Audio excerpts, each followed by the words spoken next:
राजधानी भोपाल से खबर है। सौरभ शर्मा केस को लेकर एक और बड़ा खुलासा हुआ है। दिल्ली के आसपास मिल रही सौरभ शर्मा की लोकेशन, तमाम एजेंसी मिलकर भी अब तक सौरभ शर्मा का सुराग नहीं लगा पाई है। सौरभ शर्मा ने दूसरे राज्य में प्रॉपर्टी में अच्छा खासा निवेश किया है। एक पूर्व ट्रांसपोर्ट कमिश्नर की भी पड़ताल हो रही है। सौरभ बेंगलुरु की 2 सिमों का बातचीत के लिए इस्तेमाल कर रहा है। घर वाले बातचीत में उसके घरेलू नाम का इस्तेमाल कर रहे हैं, ये भी जानकारी सामने आ रही है। और ज्यादा डिटेल लेते हैं अपने सहयोगी दीपक से। दीपक, और क्या डिटेल? सौरभ शर्मा को अभी तक पुलिस पकड़ नहीं पाई है और अब यह जानकारी है कि दिल्ली के आसपास हो सकता है सौरभ शर्मा।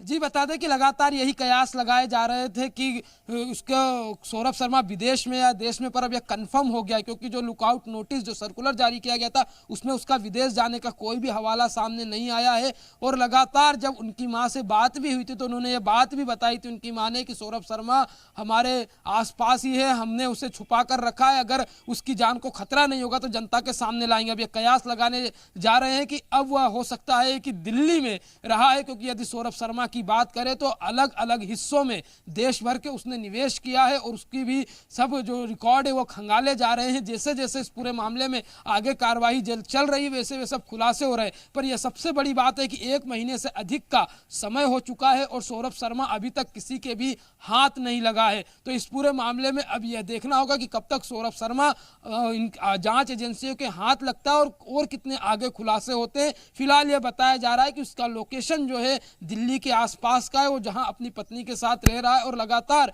2 बेंगलोर की सीमों से उसके परिवार की बातचीत भी हो रही है। और उसे अब सौरभ नाम से नहीं, जो उसका घरेलू नाम है उसके नाम से उसके परिजन, उसके करीबी, उसके संबंधी उसे बातचीत करते हुए नजर आ रहे हैं। अब यह देखना होगा कि जांच एजेंसियां कब तक उसे अपनी गिरफ्त में ले पाती है। ठीक है दीपक द्विवेदी, बहुत शुक्रिया आपका तमाम जानकारी हम तक पहुंचाने के लिए।